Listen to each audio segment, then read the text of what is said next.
ಶ್ರೀ ಕ್ಷೇತ್ರ ಶಿರಸಂಗಿ ಕಾಳಿಕಾದೇವಿ ಸ್ಥಳದ ಮಹಿಮೆಯು ತ್ರೇತಾಯುಗದಿಂದ ಪ್ರಾರಂಭವಾಗುವುದು. ತ್ರೇತಾಯುಗದಲ್ಲಿ ಶಿರಸಂಗಿಯು ಹಾಲಾಹಲ ಗಜಾರಣ್ಯವೆಂಬ ಹೆಸರಿನಿಂದ ಕರೆಯಲ್ಪಡುತ್ತಿತ್ತು. ಅದು ನಿತ್ಯ ಹರಿದ್ವರ್ಣ ದಟ್ಟವಾದ ಕಾಡಿನಿಂದ ಕೂಡಿತ್ತು. ಹಾಲಾಹಲ ಗಜಾರಣ್ಯವೆಂಬ ಪ್ರದೇಶದಲ್ಲಿ ವಿಭಾಂಡಕ ಮುನಿಯ ಆಶ್ರಮವಿತ್ತು. ವಿಭಾಂಡಕ ಮುನಿಯು ನಿತ್ಯ ಪೂಜೆ ಅನುಷ್ಠಾನಗಳನ್ನು ಮಾಡುತ್ತಾ ವಾಸಿಸುತ್ತಿದ್ದನು. ಅವರು ಬೆಟ್ಟಗಳಲ್ಲಿ ಹರಿಯುವ ನೀರಿನಲ್ಲಿ ಸ್ನಾನ ಮಾಡುವಾಗ ಅವರ ವೀರ್ಯವು ನೀರಿನಲ್ಲಿ ಹರಿದು ಹೋಯಿತು. ಅದೇ ವೇಳೆಗೆ ಒಂದು ಜಿಂಕೆಯು ನೀರನ್ನು ಕುಡಿಯಿತು. ಆ ನೀರನ್ನು ಕುಡಿದ ಜಿಂಕೆಯು ಗರ್ಭವನ್ನು ಧರಿಸಿತು. ಆ ಜಿಂಕೆಯ ಗರ್ಭಸಂಜಾತ ಮಗುವೆ ಶಿರಶೃಂಗ ಅಥವಾ ಋಷ್ಯಶೃಂಗರು ಎಂದು ಕರೆಯಲ್ಪಟ್ಟಿತು. ಶಿರಶೃಂಗ ಎಂದರೆ ಶಿರ ಎಂದರೆ ತಲೆ, ಶೃಂಗ ಎಂದರೆ ಕೋಡು ಎಂದರ್ಥ. ಜಿಂಕೆಯ ಹೊಟ್ಟೆಯಲ್ಲಿ ಹುಟ್ಟಿದ್ದರಿಂದ ತಲೆಯ ಮೇಲೆ ಕೋಡು ಇತ್ತು. ಆದ್ದರಿಂದ ಶಿರಶೃಂಗ ಎಂಬ ಹೆಸರು ಬಂತು. ಆ ಮುನಿಯ ಹೆಸರನ್ನು ಶಿರಶೃಂಗಪುರ ಎಂದು ಈ ಕ್ಷೇತ್ರಕ್ಕೆ ಹೆಸರಿಡಲಾಯಿತು. ಮುಂದೆ ಕಾಲಾಂತರ ಅದು ಶಿರಸಂಗಿ ಎಂದು ಕರೆಯಲ್ಪಟ್ಟಿತು.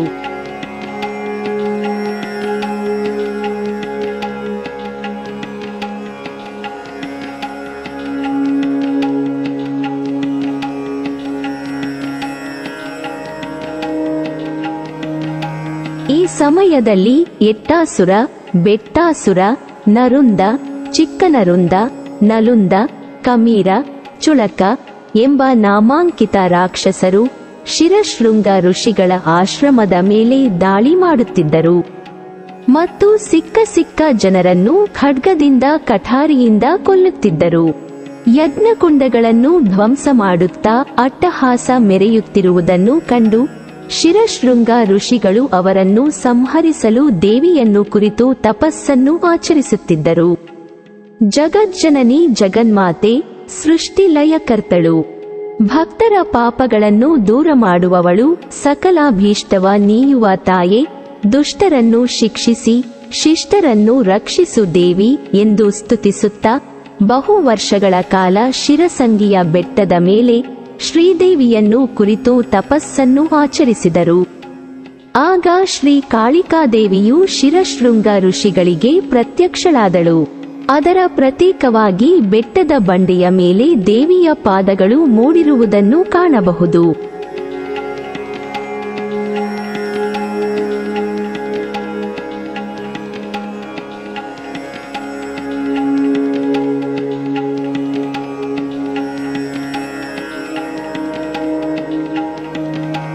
ಆಗ ಶಿರಶೃಂಗರು ಪ್ರತ್ಯಕ್ಷಳಾದ ದೇವಿಯನ್ನು ಕಂಡು ಬಹು ಭಕ್ತಿಯಿಂದ ಮಂಡಿಯೂರಿ, ಅಮ್ಮ, ಬಹು ಸಂತೋಷವಾಯಿತು, ನನ್ನ ಜನ್ಮ ಪಾವನವಾಯಿತು ಎಂದರು.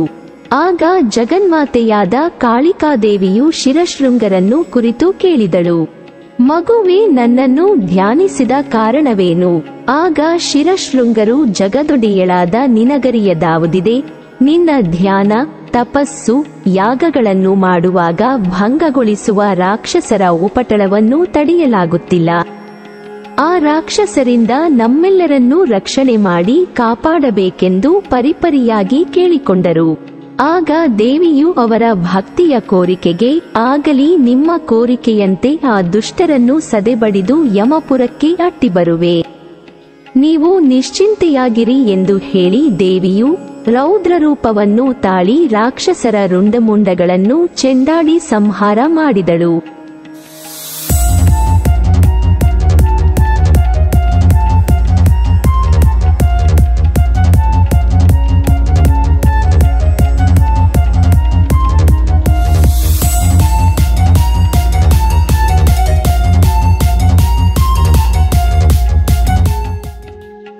ಆ ದೇವಿಯ ರೌದ್ರರೂಪವನ್ನು ನೋಡಿದ ಋಷ್ಯಶೃಂಗರು ದೇವಿಯನ್ನು ಕುರಿತು ಜೈ ಮಹಾಕಾಳಿ ಎಂದು ಸ್ತುತಿಸಿ, ಶಾಂತಳಾಗು ಜಗನ್ಮಾತೆ ಎಂದರು. ಆಗ ಶಾಂತಳಾದ ದೇವಿಯು, ಇನ್ನು ಮುಂದೆ ಯಾವ ರಾಕ್ಷಸರ ಉಪಟಳವೂ ಇರುವುದಿಲ್ಲ. ಇನ್ನು ಮುಂದೆ ನೀವು ನಿಮ್ಮ ಕಾರ್ಯಗಳನ್ನು ನಿಶ್ಚಿಂತೆಯಾಗಿ ಮಾಡಬಹುದು ಎಂದು ದೇವಿಯು ನುಡಿದಳು. ಆಗ ಶಿರಶೃಂಗ ಋಷಿಗಳು ತಾಯಿಯನ್ನು ಕುರಿತು, ನಿಮ್ಮನ್ನಗಲಿ ಇರಲಾರೆವು, ಸದಾಕಾಲ ನಿಮ್ಮ ಪೂಜೆ, ನಿಮ್ಮ ಭಜನೆ, ನಿಮ್ಮ ಶ್ರೀರಕ್ಷೆ ಭೂಮಿಯ ಮೇಲಿರುವ ಚರಾಚರ ಪ್ರಾಣಿ ಸಂಕುಲವನ್ನು ರಾಕ್ಷಸರಿಂದ ರಕ್ಷಿಸಿ ಇಲ್ಲಿ ನೆಲೆಸಿ ಅತಿ ದೊಡ್ಡ ಶಿವಶಕ್ತಿ ಪುಣ್ಯಕ್ಷೇತ್ರವಾಗಿ ಜಗತ್ತಿನ ಉದ್ದಗಲಕ್ಕೂ ವಿಶ್ವಕರ್ಮ ಭಕ್ತರು ಬಂದು ಪ್ರಾರ್ಥಿಸಿ ನಿನ್ನ ದರ್ಶನ ಭಾಗ್ಯ ದೊರೆಯುವಂತಾಗಲಿ ಎಂದು ಪ್ರಾರ್ಥಿಸಿದರು. ಆಗ ದೇವಿಯು ನಿನ್ನಿಚ್ಛೆಯಂತೆ ಆಗಲಿ ಎಂದು ಆಶೀರ್ವದಿಸಿದಳು. ನಂತರ ಭೀಮಾ ನದಿಯನ್ನು ಹೊಂಡದಲ್ಲಿ ಕರೆದು ಭೀಮರತಿ ಎಂಬ ನಾಮದಿಂದ ಕರೆದು ಇನ್ನು ಮುಂದೆ ಇದೇ ಭೀಮರತಿ ಹೊಂಡದ ನೀರಿನಿಂದಲೇ ನನಗೆ ನಿತ್ಯ ಪೂಜೆ, ಪ್ರಸಾದ, ನೈವೇದ್ಯ ಮಾಡಬೇಕೆಂದು ಹೇಳಿದರು. ದೇವಿಯ ವಿಗ್ರಹವು ಈಶ್ವರ ಪೀಠದ ಮೇಲೆ ಸುವರ್ಣ ಸಾಲಿಗ್ರಾಮ ಶಿಲೆಯಿಂದ ಕೂಡಿದೆ ಮತ್ತು 8 ಹಸ್ತಗಳಲ್ಲಿ ಖಡ್ಗ, ಕಟಾರಿ, ತ್ರಿಶೂಲ, ಢಮರು, ವಶಿನಾಗ, ಪಾನಬಟ್ಟಲು, ಚಕ್ರ, ತುರಗವನ್ನು ಹಿಡಿದು ಪದ್ಮಾಸನದಲ್ಲಿ ಕುಳಿತ 10 ಅಡಿ ಎತ್ತರದ ಸುಂದರವಾದ ಕಾಳಿಕಾ ಮೂರ್ತಿಯಾಗಿ ವಿರಾಜಮಾನವಾಗಿ ಕಾಳಿಕಾ ದೇವಿಯು ಇಲ್ಲಿ ನೆಲೆಸಿದಳು. ಬಹುಕಾಲಗಳಿಂದ ಅರ್ಚಕರು ನಿತ್ಯ ಪೂಜಾ, ಅಭಿಷೇಕ, ಅಲಂಕಾರ ಕೈಂಕರ್ಯಗಳನ್ನು ನಡೆಸುತ್ತಿದ್ದರು. ಮಾಘ ಮಾಸದ ಬಹುಳ ಅಮಾವಾಸ್ಯೆಯಂದು ಭಕ್ತಜನ ಹೊಸಗೋದಿ, ತೆಂಗಿನಕಾಯಿ ಉಡಿಯನ್ನು ದೇವಿಗೆ ಅರ್ಪಣೆ ಮಾಡುವ ಸಂಪ್ರದಾಯವಿತ್ತು.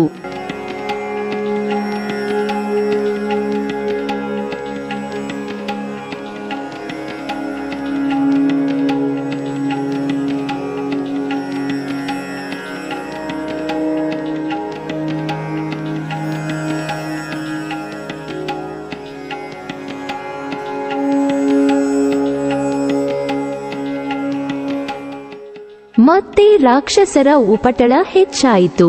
ಒಂದು ದಿನ, ಅಂದರೆ ಚೈತ್ರ ಶುದ್ಧ ಪಾಡ್ಯದಂದು ನುಸುಕಿನ ಹೊತ್ತಿಗೆ ರಾಕ್ಷಸರು ದೇವಸ್ಥಾನದ ಆವರಣವನ್ನು ಪ್ರವೇಶಿಸಿದರು. ಆಗ ಅರ್ಚಕರು ಗಾಢ ನಿದ್ರೆಯಲ್ಲಿದ್ದರು. ಆಗ ದೇವಿ ಅವರಿಗೆ ತಿಳಿಯದ ಹಾಗೆ 9 ಜನ ರಾಕ್ಷಸರನ್ನು ಬಲಿಪೀಠದಲ್ಲಿ ಶಿರಚ್ಛೇದನ ಮಾಡಿ ಉಳಿದ ರಾಕ್ಷಸರನ್ನು ಸಂಹಾರ ಮಾಡಲು ಬೆನ್ನಟ್ಟಿ ಹೊರಟಳು. ಇದರ ಪ್ರತೀಕವಾಗಿ ಚೈತ್ರ ಶುದ್ಧ ಪ್ರತಿಪದೆ ಬೆಳಗಿನ ಜಾವ 9 ಅನ್ನದ ಉಂಡೆಗಳನ್ನು ರಾಕ್ಷಸರ ರುಂಡದ ರೂಪದಲ್ಲಿ ಆಕಾಶದತ್ತ ಆರಿಸುವರು ಮತ್ತು ಹೊಸ ಗೋಧಿಯನ್ನು ಪಾಯಸದ ರೂಪದಲ್ಲಿ ಸೇವಿಸುವ ಸಂಪ್ರದಾಯವಿದೆ. ನಂತರದಲ್ಲಿ ಎಚ್ಚರಗೊಂಡ ಅರ್ಚಕರು ತಾಯಿಯು ಗರ್ಭಗುಡಿಯಲ್ಲಿ ಕಾಣದಾದಾಗ ಭಯಭೀತರಾಗಿ ಸುತ್ತಮುತ್ತಲಿನ ಪ್ರದೇಶವನ್ನು 5 ದಿನಗಳ ಪರ್ಯಂತ ಹುಡುಕಾಡಿದರೂ ದೇವಿ ಸಿಗಲಿಲ್ಲ. ಆಗ ಭಯಗೊಂಡ ಅರ್ಚಕರು ರಾಕ್ಷಸರು ಯಾವಾಗ ಯಾವ ರೂಪದಲ್ಲಿ ಬರುವರು ಎಂದು ಎದರಿ ಮಹಾದ್ವಾರವನ್ನು ಮುಚ್ಚಿದರು. ಮತ್ತು 5ನೇ ದಿನವಾದ ಚೈತ್ರ ಶುದ್ಧ ಪಂಚಮಿ ಸಾಯಂಕಾಲ ಗೋಧೂಳಿ ಮುಹೂರ್ತದಲ್ಲಿ ನವಗ್ರಹ, ಅಷ್ಟದಿಕ್ಪಾಲಕ, ಅಧಿದೇವತೆಗಳಿಗೆ ಅನ್ನ ಬಲಿದಾನವಿತ್ತು ಪೂಜಿಸುತ್ತಾ ಪಂಚಮಿ ಪರ್ಯಂತರ ಬಲಿದಾನ ಮಾಡುತ್ತಾ ಶ್ರೀದೇವಿಯನ್ನು ಧ್ಯಾನ ಮಾಡುತ್ತಾ ಭಯದಲ್ಲಿ 2.5 ಮಾಸಗಳು ಕಳೆದರು. ನಡುರಾತ್ರಿ ವೇಳೆಗೆ ಜಗದೊಡೆಯಳಾದ ಶ್ರೀಕಾಳಿಕಾದೇವಿಯು ಪುನಃ ದೇವಸ್ಥಾನಕ್ಕೆ ಬರುವಳು. ಆಗ ಮಹಾದ್ವಾರ ಮುಚ್ಚಿದ್ದನ್ನು ಕಂಡು ಬಾಗಿಲಲ್ಲಿ ನಿಂತು, ದೇವಸ್ಥಾನದ ಮಹಾದ್ವಾರವನ್ನು ಏಕೆ ಮುಚ್ಚಿದ್ದೀರಿ? ನಿಮ್ಮ ರಕ್ಷಕಳಾದ ಅಂಬಿಕೆ ಬಂದಿದ್ದೇನೆ, ಮಹಾದ್ವಾರವನ್ನು ತೆರೆಯಿರಿ ಎಂದು ಕೂಗಿದಳು. ಆಗ ಅರ್ಚಕರು, ಇಂತಹ ಮಧ್ಯರಾತ್ರಿಯಲ್ಲಿ ನಮ್ಮಗಳ ಹೆಸರಿನಲ್ಲಿ ಕೂಗುವರಾರು? ಶಬ್ದವನ್ನು ನೋಡಿದರೆ ಸ್ತ್ರೀ ಎಂದು ಕಾಣುತ್ತಿದೆ, ಯಾರು ಎಂದು ಕೇಳಿದಾಗ ದೇವಿಯು, ನಾನು ಅಂಬಿಕೆ ಬಂದಿದ್ದೇನೆ, ಬಾಗಿಲು ತೆರೆಯಿರಿ ಎಂದಳು. ಆಗ ಅರ್ಚಕರು, ರಾಕ್ಷಸರಿರಬಹುದು ಎಂದು ಬಾಗಿಲನ್ನು ತೆರೆಯುವುದಿಲ್ಲ, ನೀನು ನಮ್ಮ ರಕ್ಷಕಳಾದ ಅಂಬಿಕೆಯೇ ಆಗಿದ್ದರೆ ನೀನು ನಮ್ಮನ್ನು ಬಿಟ್ಟು ಹೋದ ಕಾರಣವನ್ನು ಹೇಳು ಎಂದರು. ಆಗ ದೇವಿಯು, ಒಂದು ದಿನ ನಡುರಾತ್ರಿಯಲ್ಲಿ ನೀವು ನಿದ್ರೆಯಲ್ಲಿರುವಾಗ ರಾಕ್ಷಸರು ನಿಮ್ಮಗಳ ಮೇಲೆ ಆಕ್ರಮಣ ಮಾಡಲು ಬಂದಾಗ ಅವರನ್ನು ಸಂಹಾರ ಮಾಡಲು ಬೆನ್ನಟ್ಟಿ ಹೋಗಿ ಅವರನ್ನು ಯಮಪುರಕ್ಕೆ ಅಟ್ಟಿ ಬಂದಿದ್ದೇನೆ, ಬಾಗಿಲನ್ನು ತೆರೆಯಿರಿ ಎಂದಳು. ನೀನು ನಮ್ಮ ರಕ್ಷಕಳಾದ ಅಂಬಿಕೆಯೇ ಎಂಬುದನ್ನು ಪಂಚಬ್ರಹ್ಮರಿಂದ ಖಚಿತಪಡಿಸು ಎಂದಾಗ ಮನು, ಮಯ, ತ್ವಷ್ಟು, ಶಿಲ್ಪಿ, ವಿಶ್ವಜ್ಞ ಎಂಬ ಪಂಚಋಷಿಗಳಿಂದ ಶ್ರೀಕಾಳಿಕಾದೇವಿಯೇ ಎಂದು ಅಶರೀರವಾಣಿ ಕೇಳಿತು. ಆಗ ಶ್ರೀಕಾಳಿಕಾದೇವಿಯನ್ನು ಅರ್ಚಕರು ಪೂರ್ಣ ಕಲಶವನ್ನು ಹಿಡಿದು ಸುಮಂಗಲಿಯರು ಆರತಿಯನ್ನೆತ್ತಿ ಮಂಗಳವಾದ್ಯದೊಂದಿಗೆ ಓಕುಳಿಯನ್ನು ಮಾಡಿ ಬರಮಾಡಿಕೊಂಡರು. ನಂತರ ಮಂಗಳವಾದ್ಯದೊಂದಿಗೆ ಭೀಮಾರತಿ ಹೊಂಡಕ್ಕೆ ಹೋಗಿ ರಾಕ್ಷಸ ಸಂಹಾರ ಮಾಡಿದ ಖಡ್ಗವನ್ನು ತೊಳೆದು ಪೂಜಿಸಿ ಮರಳಿ ದೇವಸ್ಥಾನಕ್ಕೆ ಬರುವರು. ಅಂದಿನಿಂದ ಭೀಮಾರತಿ ಹೊಂಡವನ್ನು ಖಡ್ಗತೀರ್ಥ ಎಂತಲೂ ಕರೆದು ನಂತರ ಶ್ರೀಕಾಳಿಕಾದೇವಿಯ ಉತ್ಸವವನ್ನು ನೆರವೇರಿಸಿದರು. ನಂತರ ಶ್ರೀಕಾಳಿಕಾದೇವಿಯು ಈಶ್ವರ ಪೀಠಿಕೆಯ ಮೇಲೆ ವಿರಾಜಮಾನವಾಗಿ ಪೀಠಾರೋಹಣ ಮಾಡಿದಳು. ಹೀಗೆ ದುಷ್ಟರನ್ನು ಶಿಕ್ಷಿಸಿ ಶಿಷ್ಟರನ್ನು ರಕ್ಷಿಸುತ್ತಾ ಭಕ್ತರ ಅಭೀಷ್ಟಗಳನ್ನು ನೆರವೇರಿಸುತ್ತಾ ಜಗನ್ಮಾತೆಯಾಗಿ ನೆಲೆಸಿದ್ದಾಳೆ.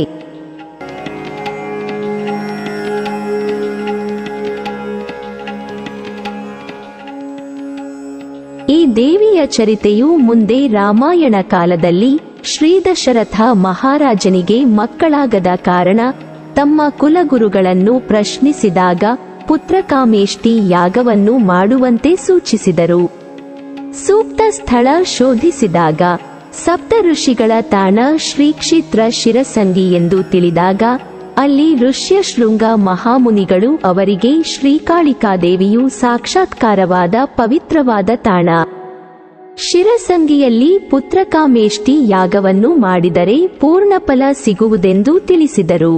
ಆಗ ದಶರಥ ಮಹಾರಾಜನು ಶಿರಸಂಗಿಗೆ ಬಂದು ದೇವಿಯ ದರ್ಶನ ಪಡೆದು ಋಷ್ಯಶೃಂಗರನ್ನು ಸಂದರ್ಶಿಸಿ ತಮ್ಮ ಪುರೋಹಿತ್ಯದಲ್ಲಿ ಪುತ್ರಕಾಮೇಷ್ಟಿ ಯಾಗವನ್ನು ನೆರವೇರಿಸಿಕೊಡಬೇಕೆಂದು ಕೇಳಿಕೊಂಡಾಗ ಋಷ್ಯಶೃಂಗರು ತಾಯಿಯ ಅಪ್ಪಣೆ ಕೇಳುವುದಾಗಿ ಸೂಚಿಸಿದರು. ತದನಂತರ ಉತ್ತರಾಯಣ ಪೂರ್ವಕಾಲದಲ್ಲಿ ಮುಹೂರ್ತವನ್ನು ತಿಳಿಸಿದರು. ಅದರಂತೆ ಸಪ್ತಋಷಿಗಳು ಸೇರಿಕೊಂಡು ಅದರಲ್ಲಿ ಪ್ರಧಾನವಾಗಿ ಋಷ್ಯಶೃಂಗರು, ದಶರಥ ಮಹಾರಾಜ ಮತ್ತು ಆತನ 3 ಜನ ಪತ್ನಿಯರು ಸೇರಿ ಬೃಹದಾಕಾರದ ಯಜ್ಞಕುಂಡವನ್ನು ನಿರ್ಮಿಸಿ ಬಲಭಾಗದಲ್ಲಿ ಸಪ್ತಋಷಿಗಳು, ಎಡಭಾಗದಲ್ಲಿ ದಶರಥ ಮತ್ತು ಅವನ 3 ಪತ್ನಿಯರು ಯಾಗವನ್ನು ಸಂಪನ್ನಗೊಳಿಸಿದರು. ಆ ಯಾಗದ ಫಲವಾಗಿ ಅಮೃತದ ಬಿಂದಿಗೆ ಪ್ರಕಟವಾಯಿತು. ಆ ಯಾಗದ ವರಪ್ರಸಾದವನ್ನು ಋಷ್ಯಶೃಂಗರು ತೆಗೆದುಕೊಂಡು ದಶರಥ ಮಹಾರಾಜ ಹಾಗೂ ಅವನ 3 ಪತ್ನಿಯರಿಗೆ ಪ್ರಸಾದ ರೂಪದಲ್ಲಿ ಕೊಟ್ಟರು. ಯಜ್ಞ ಪೂರ್ಣಾಹುತಿ ಮಾಡಿ ಮಂಗಳಾರತಿ ಮಾಡಿದರು. ಯಜ್ಞಕುಂಡದಲ್ಲಿ ಈಶ್ವರ ನಂದಿಯನ್ನು ಪ್ರತಿಷ್ಠಾಪಿಸಿ ಗಂಗೆಯನ್ನು ಕರೆದು ಜಲಪೂರ್ಣ ಮಾಡಿ ಬಸವ ಹೊಂಡ ಎಂದು ಕರೆದರು. ಈಗಲೂ ಈ ಹೊಂಡವನ್ನು ಕಾಣಬಹುದು.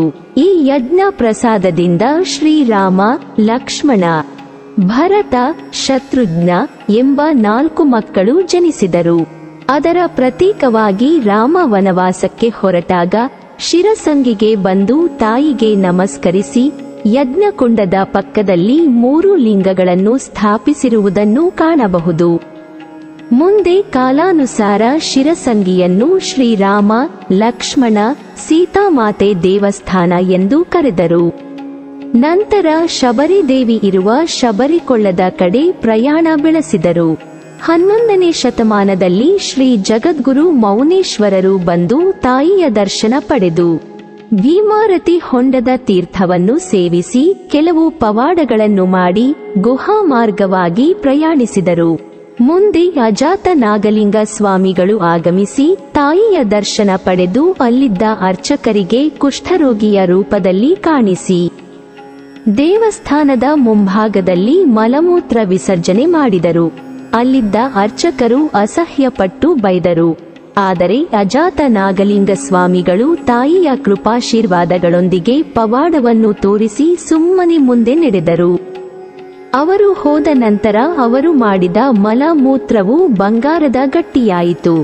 ಅದನ್ನು ಕಂಡ ಅರ್ಚಕರು ಆಶ್ಚರ್ಯಪಟ್ಟು ಅವರು ದೇವರ ಅವತಾರವಿರಬೇಕೆಂದು ಯೋಚಿಸಿದಾಗ ಅವರು ಅಜಾತ ನಾಗಲಿಂಗ ಸ್ವಾಮಿಗಳು ಎಂದು ತಿಳಿದು ಅವರನ್ನು ಮೊರೆ ಹೊಕ್ಕು ಕ್ಷಮೆಯಾಚಿಸಿದರು. ಜಗದೋದ್ಧಾರಕ್ಕಾಗಿ ಶ್ರೀದೇವಿಯ ಕೃಪೆಯಿಂದ ಪವಾಡಗಳನ್ನು ಮಾಡುತ್ತಾ ನವಲಗುಂದದಲ್ಲಿ ನೆಲೆಸಿದರು. ಮುಂದೆ ದೇವಸ್ಥಾನದಲ್ಲಿ ನವರಾತ್ರಿಯ 9 ದಿನ ವಿಶೇಷ ಪೂಜೆ, ದೇವಿ ಪುರಾಣ, ಉತ್ಸವ ಜರುಗುವುದು. ಕಾರ್ತಿಕ ಮಾಸದಲ್ಲಿ ವಿಶೇಷ ಪೂಜೆ, ಬಲಿಪಾಡ್ಯ ದಿನ ಸಾಯಂಕಾಲ ಅಭ್ಯಂಗ ಸ್ನಾನ ಶತಮಾನೋತ್ಸವ ನಡೆಯುತ್ತದೆ. ಶ್ರೀಕಾಳಿಕಾದೇವಿಯ ದರ್ಶನಕ್ಕೆ ದೇಶದ ಮೂಲೆ ಮೂಲೆಯಿಂದ ಬರುವರು. ಹೀಗೆ ಬಂದ ಭಕ್ತರ ಅಭೀಷ್ಟವನ್ನು ಈಡೇರಿಸುತ್ತಾ ಶ್ರೀದೇವಿಯು ಶಿರಸಂಗಿಯಲ್ಲಿ ನೆಲೆಸಿದ್ದಾಳೆ.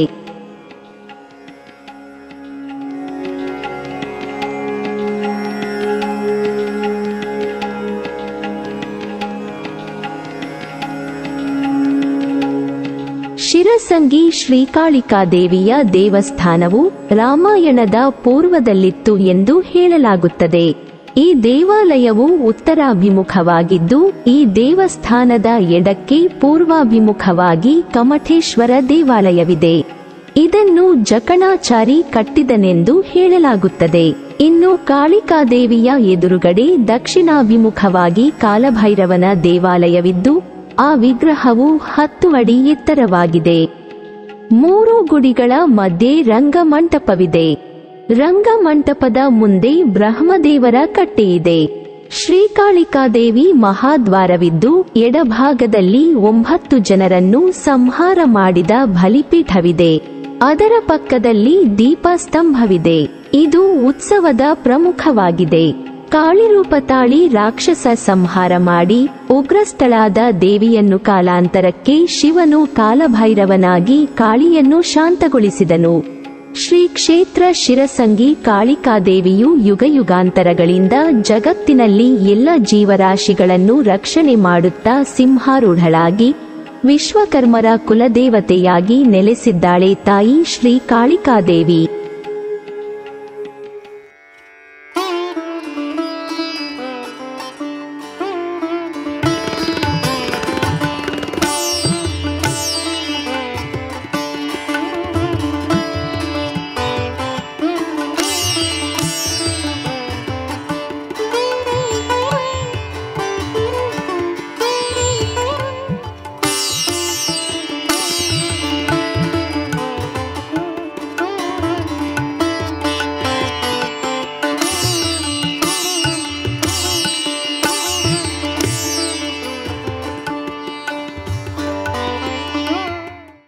ನೀವಿನ್ನೂ ನಮ್ಮ ಚಾನೆಲ್ ಅನ್ನು ಸಬ್ಸ್ಕ್ರೈಬ್ ಮಾಡಿಲ್ವಾ? ಹಾಗಾದರೆ ಈ ಕೂಡಲೇ ನಮ್ಮ ಇಂದ್ರಜಾಲ ಚಾನೆಲ್ ಅನ್ನು ಸಬ್ಸ್ಕ್ರೈಬ್ ಮಾಡಿ ಮತ್ತು ಪಕ್ಕದಲ್ಲಿರುವ ಬೆಲ್ ಐಕಾನ್ ಅನ್ನು ಕ್ಲಿಕ್ ಮಾಡಿದರೆ ನಮ್ಮ ಹೊಸ ವಿಡಿಯೋಗಳನ್ನು ನೀವು ನೋಡಬಹುದು.